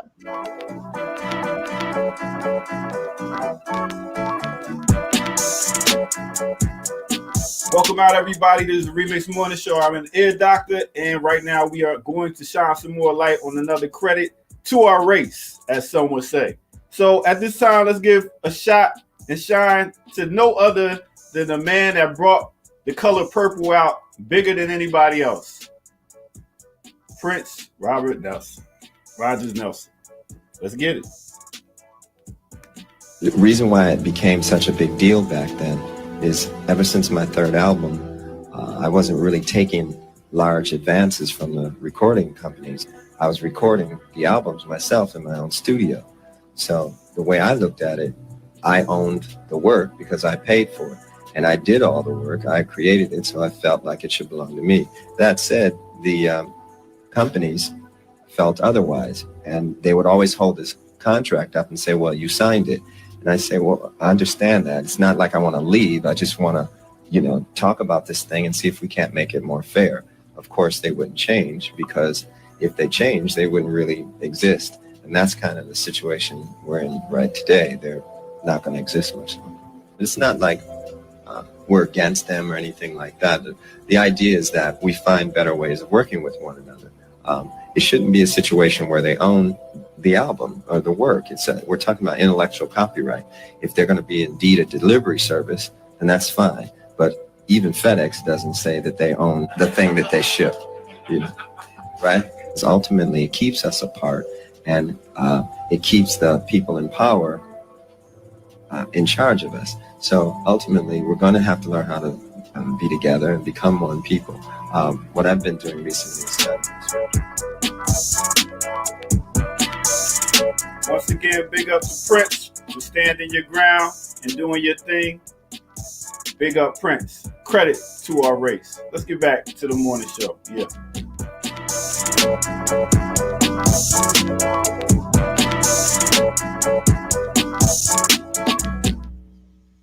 The goat of goats. Yes. And he did get a little, he got more political as he got older and more overtly in his music. So yeah. Real big up to Prince. Yes. Yeah. And an incredible stage show too. Got to see him twice. I loved it, every minute of it. Amazing artist. Got to see him at Madison Square Garden.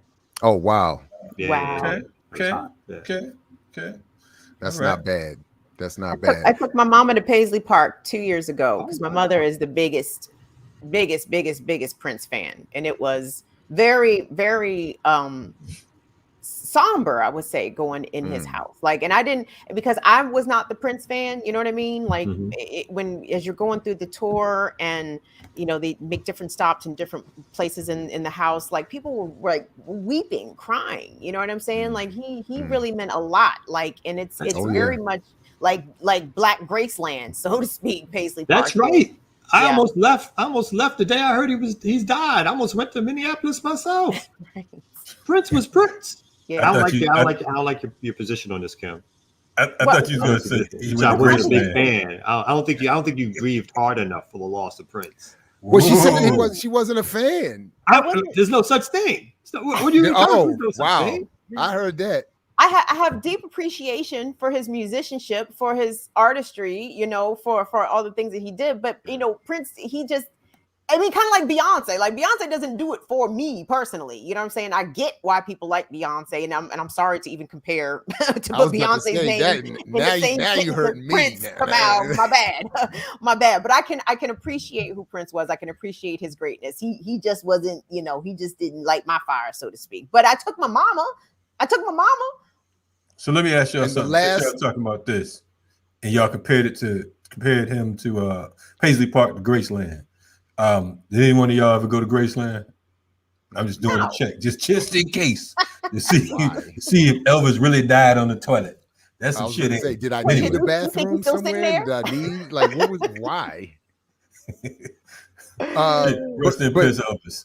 Go ahead, I'm sorry. By the way, the last song performed live by Mama's Biscuits was Purple Rain on stage in a packed house at Gandalf's bar. Packed house? How many people can fit in there? Gandalf. Well, the bar is called Gandalf. So it's probably like 5 people. You could get a couple hundred, and we did have it packed. It was the graduation party. The joint was packed, and despite all the hate that we get here, we were the ish. So we packed the house. We had combined with other bands and had like a mega band all playing Purple Rain. Cats was crying. It was deep. Damn, it was deep. Molasses on them biscuits. Was Prince still alive? Instruments together from the school. Yes, he was still alive, and they were still crying. Honored. So were you Prince Rogers Nelson himself, or were you Morris Day? Oh, so shit. Here we go. I wanted to get to this here. I'm gonna do my version of the Ear Doctor and just move on. I do what, for those who don't know, if I haven't talked about it enough, I'm a big rap battle fan, and I'm a big supporter of Math Hoffa's YouTube channel, where you get to hear a lot of discussions about the rap battle and hip hop scene. And this little bit came up in an exchange they had recently with some producers, including Arsonist. I just wanted to see what you all thought about this, because I thought it was pretty interesting given all the attention we've given to verses here in the last few weeks on RemiX. Who wins in verses though? With who? Nas and Jay-Z. Okay. You serious? You don't mean that. Jay-Z. You don't mean that. You forgot Jay's catalog? Nas. Nah, you don't mean that. I love Nas, but come on. Jay's catalog is too crazy. You know what you're saying right now? I said the same thing about Dipset. Dipset ain't have more hits than rap, though. Why would you say that? Listen. I'm a Bronx nigga. Listen. Bugging, bro. I'm a Bronx nigga too, man. Listen. You bugging, bro. I'm telling you, Dipset got more hits than Dipset got more hits. Lots have more memorable records. We're talking about. Of course, Arsonist is a producer for Dipset. That's why they win, bro. Either one they win. Yeah, but they've been a group for like 20-something years. You gotta talk about how good they are. No. They're coming back to it real quick. No, what I'm saying is they have more memorable records, but more hit records as far as like in that time frame. Was Dipset. Period. In that time frame. Period. Don't matter. Group or not group. Now the Locks got a lot of fucking hits, man. Let's not even. Do yourself a favor and just look up who has bigger records. That's it. All right, they're coming back to it. They're coming back to it. Like streetwise, y'all in a battle, the Lost Souls gonna win because the energy is different. No. Let me tell you all the things that fucked up that night. Like I said before, if the sound quality was different, it would have been different. If he starts defending Dipset here a little like bit. 2 weeks I forgot this and takes put a longer show than I together, thought, but they come would have back been way to the actual different. point If the here in song a second. selection was different, would have been way But different. he's The the song producer for them. arrangements He's was produced different. like It all would of have their been way biggest different. songs, so of course he's gonna say this. No, you're right. Listen, I'm agreeing with I'm that. agreeing with that. Cocky fighters that come into a fight that have too much arrogance. You could beat that person. And I do miss this since I don't have cause to go to a barbershop and you anymore. came in cocky, they beat you. Yeah, but this is what I every some day. of the Some preparation was so so what happens between Hove and Here we go. Now these are both of them are prepared. Both of them are sharp, top of their game mentally.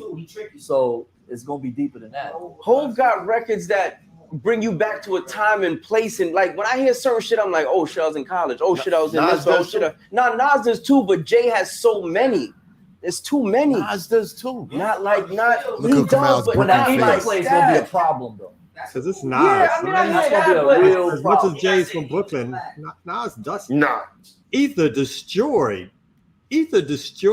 So They're lucky that Ether didn't do for Nas what a Fitty tried to do to your boy. What did Fitty when he wrecked your boy? Right, but you know how I Jay disagree actually with that. You know how Jay beat Nas on the Ether joint? Because Nas came back and had to sign to Jay-Z when Jay was over Def Jam. So that was the sucker shit right Well, he there. didn't have to. He did it. I mean, they settled their dispute and everything. Man, But Fat Joe got on the radio. He said, "Listen, if a dude rapping about leaving a condom on my baby seat, Super then ugly. a used condom, we can never be friends again." So, But he also had that. I agree He with also that. had the track that everybody forgets on. I think it's the Blueprint 2 or whatever, where he Yeah, says that and line: it is "Is it Blueprint Uchi 2, Wally yeah. Wally or is it One Mike? Is it Black Girl Lost or Shorty owe you for Ice?" Oh, yeah, that Jay-Z was had even more better. for Ether than people give him credit for. Yeah, And he's too big for Ether to have done to him what I think a lot of Nas fans wanted to have done. But it made a memory though. You know what I mean? Like I Ether know is- what song you're talking about on the Blueprint 2 joint, but everybody remembers it. No, Ether was, and in fact, so in that discussion, there are two parts that we're not playing that are relevant to what we're saying here. One is Math Hoffa argues that they would have in a verses they would have to leave out the Ether and Super Ugly tracks because it would get too ugly. That was his thing. I don't know if I agree with that. I don't think that's right. You got to play both. But then they also talk. There's another thing I watched where they talk about one of Jay-Z's boys was with him one night in the club after Ether dropped. While he's in the club, they drop Ether. And Jay-Z, he said Jay-Z, he doesn't make a lot of fuss, but he's like, he rounded everybody up and they left. So he felt that joint. I thought that made him look soft. I was like, if that story's true, Jay-Z should have stayed there, got on the mic and rhymed on the instrumental.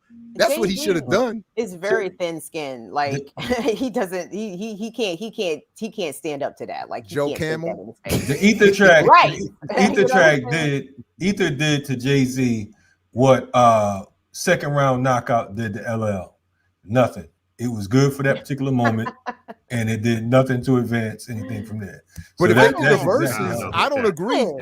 I think Jay-Z crushes Nas in a verses. If you're being honest, his catalog's He crazy. crushes his catalog is insane, and Nas does have a lot of whack tracks in between his classics. Yeah, and I love a lot Nas. of whack tracks. I love No doubt. Nas, but he's too monotone. He's like Guru, X-Light and D-Light, D-Light and C-Right. I mean, you know what I'm saying? After a while, it's like, Jay ain't got the goddamn. lyrics to hang with Nas. And just, You're crazy. That's crazy. Yeah, your mind. I think Nas is a better lyricist. I think Jay-Z is a better songwriter. You know, I think Nas is a better storyteller, but I think Jay-Z's a better. I don't agree with that either. You know, I don't think Nas beats Jay-Z in any category. Not one. There's not one. And I love Nas. Hits easily. Hits. What Jay-Z. kids care about hits? Nah, dog. Like, I mean, yeah, Jay listen, if we in a party, if Ear Doctor was right here right now, Ear Doctor would tell you, number one, he could probably play an hour set of Jay-Z. Nas does not have that same sort of party catalog. If we're talking about like getting the party moving, like, and that's just one aspect of this, obviously. But I'm saying, like, and I'm gonna tell Nas you ain't got it, dog. He ain't got it. Reasonable Doubt to me is a better album, certainly lyrically, than Illmatic. And the reason Illmatic gets a lot. I'm off. The reason Illmatic. Now here's my blasphemy that he did. Reasonable Doubt is amazing. And Jay-Z has never rapped like that since. He has never rapped like Reasonable Doubt since. I'm sorry, Jerry, I didn't mean to cut you off. No, that's not a bad point. Illmatic was more about the fact that he had Q-Tip, Pete Rock, AZ, DJ Premier, AZ, large, but his production. I was just talking about the production. Never mind it was the production on that album that made Illmatic. That's not anyway. So that's Nas' best albums was Illmatic and The Firm. Now, damn! Come on now. I Am is dope. Come on now, let's not go too far. It's actually a very good album. Like, I mean, I had to disavow myself of Nas once Khalees said that he used to hit her. I was like, oh well, fuck that nigga, take that nigga right off my wall. But if we're talking about abuse allegations notwithstanding, right? Life is Good is actually a very grown up rapper album. I thought Life Was Good was quality. Yeah, poor Khalees on that one. You're right about that. Nas got violent physically. Pharrell stole all her I Hate You money. She been done wrong by some of these men in the industry, and somebody else jacked her too. I forgot who it was. They said, man, probably. Oh, I'm sure there's more. But I mean, what I will say, I mean, we talked a little bit earlier. I do give them credit for coming back from the verge and actually figuring out a way to squash beef. Like, even if it's on wax and it's there for always. I mean, two grown people who decide to squash beef, to me, is a whole lot better than carrying those feuds to your grave and letting that get in the way of all the other stuff that they could do as artists and stuff like that. So I think that's a real good quote unquote lesson in terms of like folks being able to squash beef no matter what was said on wax and come back and take it as like, that's what we did. Like, that was the lyrics. That's the job of the lyricist to battle, to bring it down, say some crude and crazy shit. But more importantly, as human beings, at some point, it's also more important to set an example to move on and to squash this, as opposed to let it be something that folks start getting hurt for, right? So I will give a little credit for that. And they came back and did a Black Republican song. They came back to unite Black Republican and Black Revolutionary. Like Black, it was not just a Republican thing; it was also the revolutionary. Which Nas played revolutionary, and Jay played the Republican. But I give credit for one thing. I'm saying the track was called Black Republican. Yeah. That's the first, and the first track they did it together was Black Republican. I think Young Jeezy. No, that was the other one. My President's Black. I thought it was anyway. I might be off on that, but yeah. One thing I do give Jay credit for is cutting R. Kelly off when that shit got big. But it wasn't. Well, that's what I was going to ask him about. With young girls, that wasn't the reason. It wasn't because he was a pedophile. It had to do with ego and money. Like Jay-Z. Well, I thought it was that. Go ahead, Karen, my bad. Go ahead. No, I thought it was that he cut the tour because the noise around the claims got too big. That's what I thought happened with the so that it wasn't that he was really concerned about it, but it was starting to negatively affect the tour. Yeah. They didn't care about he didn't care about what he did because he probably knew that already. Right. Yes. He cared more about the fact that now it was public, and so that's what I thought it was. But sorry, after they made a whole album together. By that time was two albums. By that time, they did two. What was the second one? I remember Best of Both Worlds. What was the second album? Yeah, I think it was Best of Both Worlds too. But there's definitely a second. Oh wow. Oh damn. I don't think the second one did too much. Did too much on the scale. But it's crazy because you talk about cutting the tour and that whole R. Kelly thing, but then Dame Dasher got with Aaliyah. So anyway, moving right along. Well, that was so Kim. I was actually gonna. Go ahead. Say that again. What? What about Dame Dash, Kalonji? Didn't Dame Dash and Aaliyah end up getting together? Oh yeah. And that's what. So Kim, that was actually what I was going to ask you about before we wrapped on this story or this discussion. But that. When I can't remember the timeline. When did Dame and Jay-Z break up? And when did Dame start becoming serious with Aaliyah? And when did Jay and R. Kelly do that tour? And what was the overlap? Because if Aaliyah is my girlfriend or even just friend, or back all the way up, let me take myself out of it. Because even if I just knew what had happened, I'm not messing with you. But if Dame starts dating this woman, he has to know what we all knew about the past with R. Kelly. And then Jay is doing the tour. I don't know, like I feel like, and then they're supposed to be business partners, at least at one point. I don't remember when the split occurred.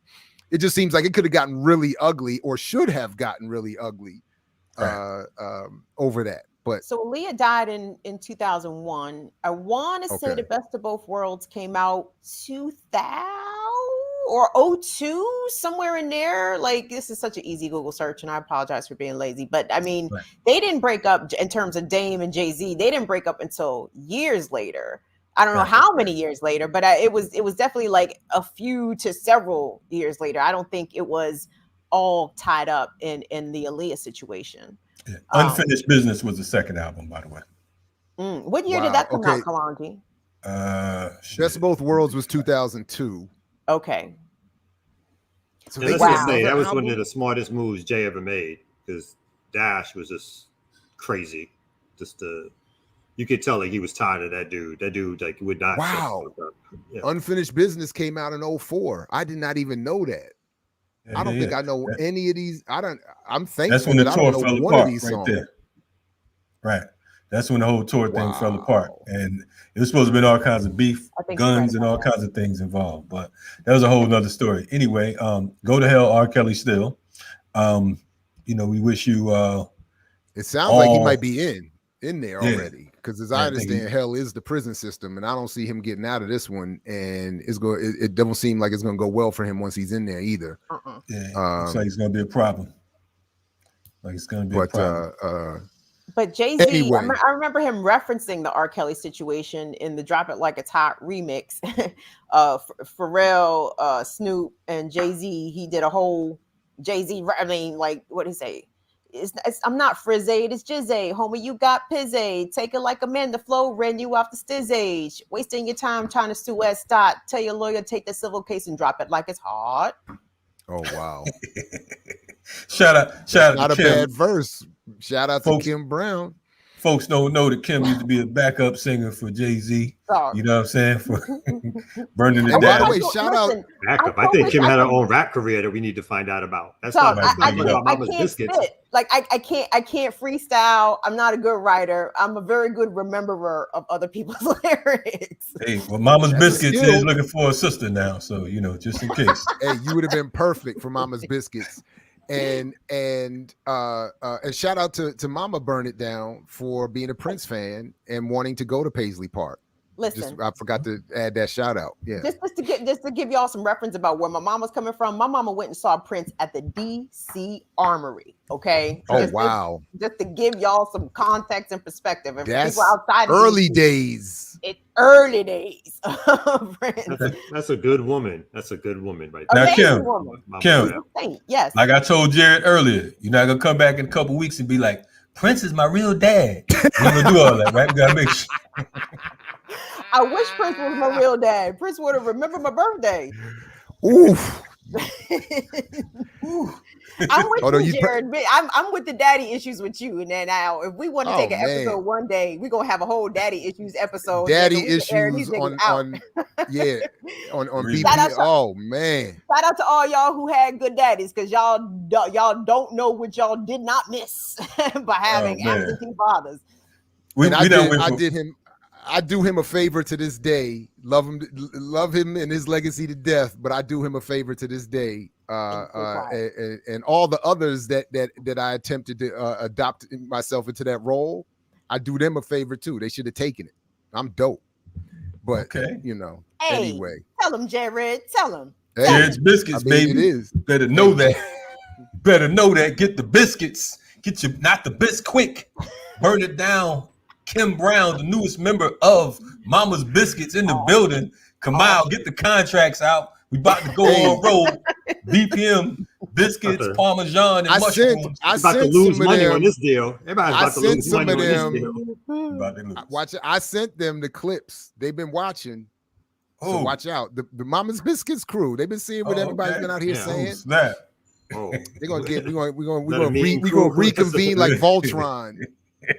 We're gonna wait and watch out. You mean tell me out of all the issues I have, I'm gonna be walking down Atlanta.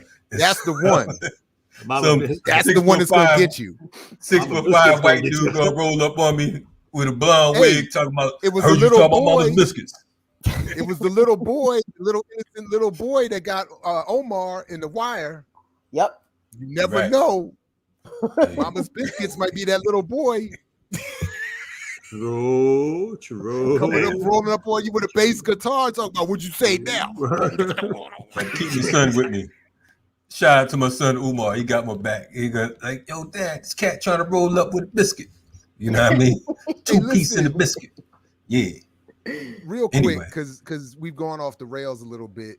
All the way off the rails. Can I share this one more story with you all real quick before we get out of here? I'm afraid now. No. This was actually kind of serious. Taking us back to a little bit of respectability before we get out of here real quick. But yeah, you know, we hit some lows. You know, every once in a while we hit a low. But let's But this, you know, in Covert Action Magazine, you know, I talked a little bit about the other day about the Netflix documentary or series, The Chair, you know, the fictitious, you know, interesting. We just talk more about it, series about academia. But this is actually more honest in terms of what academia really is like these days. So major Midwest University hires former Undersecretary of Defense and Undersecretary of the Army as president. So while everybody's, you know, praising the 100th anniversary of Tulsa and Black Wall Street, the real Oklahoma has reconvened itself to take back control over its major institutions, or to take greater control, I should say. The University of Tulsa is one of Oklahoma's premier schools. It draws students from around the world, has $1 billion endowment, and boasts everything from a vast collection of modernist literature to top-tier petroleum engineering and cybersecurity programs. That's the school's appealing public face, but it has a darker side, a history linked to indigenous displacement and genocide, stifled dissent, and submission to corporate and military power. This article goes on to detail some of that background as it talks about the hiring of banking billionaire, or I should say,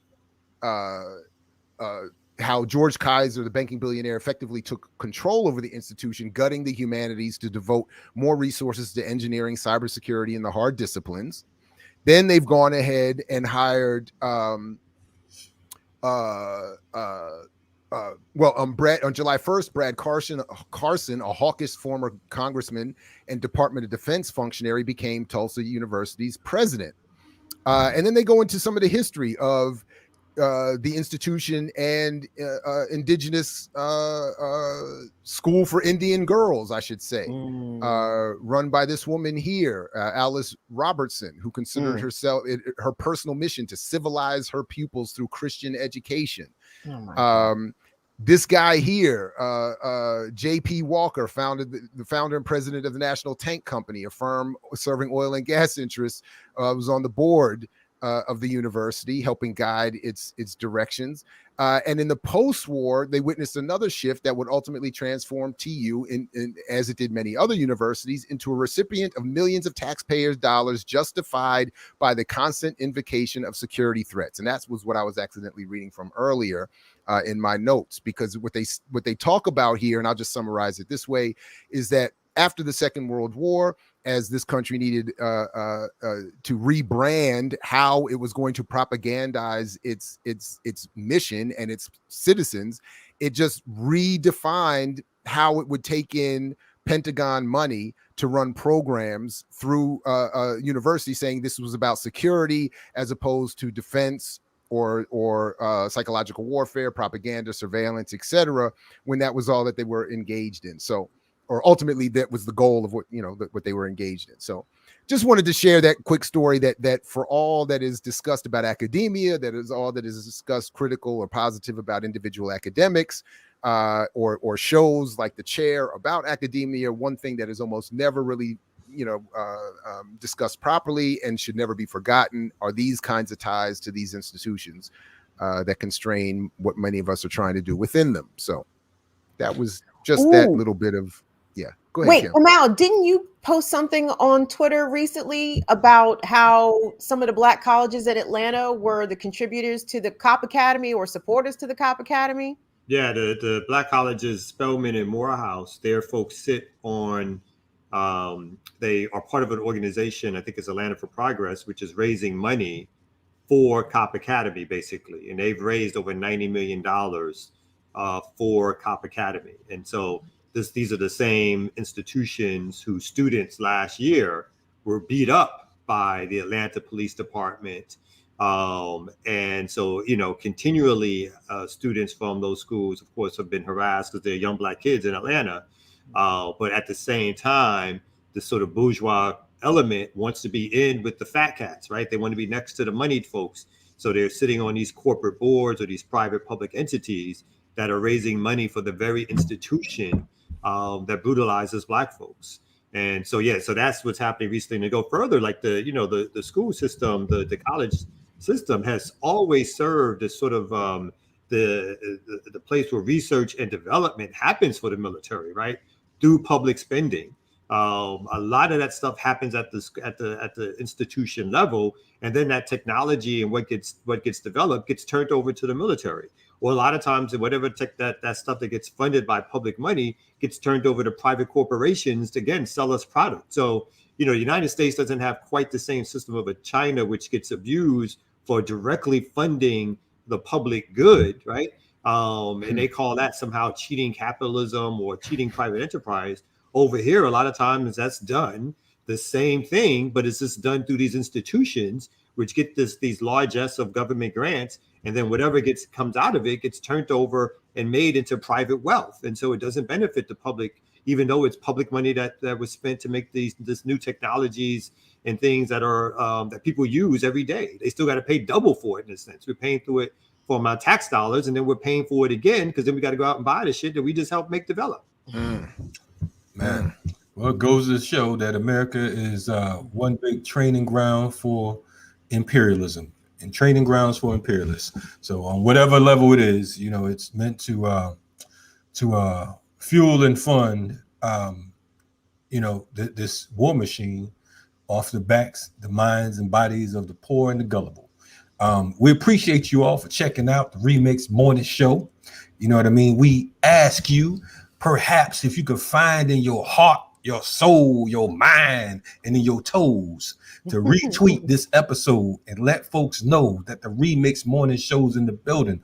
Also, if you haven't, subscribe to Black Power Media. We have officially the heaviest content on YouTube at this particular point. And if you don't believe us, challenge us. Aside from that, we are funded 100% by our viewers. You understand what I'm saying? It's because of our viewers like you, that keep us moving and keep us motivated and keep us able to do the things we do. So we appreciate you. Make sure you become a patron at Patreon. Go to blackpowermedia.org, and become a patron. You know what I mean? And, same time, same station, same place tomorrow in the AM. You can catch us from 8 a.m. to 10 a.m. Eastern Standard Time right here on Black Power Media. And just like we came, we're going to leave by saying, ready for revolution. We out here. Peace. Like the video. Yeah, that part. Like the video. Thumbs up. Thumbs up. We'll see y'all Negroes and non-Negroes manana.